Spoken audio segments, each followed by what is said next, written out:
Hi guys, good morning! Kung bago ka lang sa YouTube channel ko, please like and subscribe. Carol de la Vega. Bali for today, ang ituturo ko sa inyo is yung kung paano maglagay or mag-insert ng thumbnail sa inyong vlog.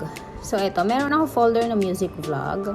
So usually ang ginagamit kong pang-edit ng mga pictures is PixArt. Tapos dito ako sa InShot nag-e-edit na video. Yan. So may na-prepare na ako na thumbnail, naka-edit na ako. So ang gagawin ko is i-change ko na lang yung na-upload kong video para lagyan ng thumbnail. So pupunta ka sa yung YT Studio. So paano magkaroon ng YT? Magda-download ka lang yun syempre. Punta ka sa Google Apps or sa App Store. Then YT Studio, download. Tapos kung may account ka naman ng YouTube, matik na yon, enter mo lang. So ayan. Ito yung download ko lang na video. So gagawan ko siya.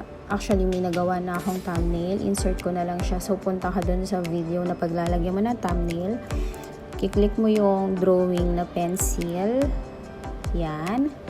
And then another one dito naman, pencil. Tapos makikita mo yan, oh, custom thumbnail. Click mo yan, and then i-select mo yung picture na na-edit mo para maging thumbnail.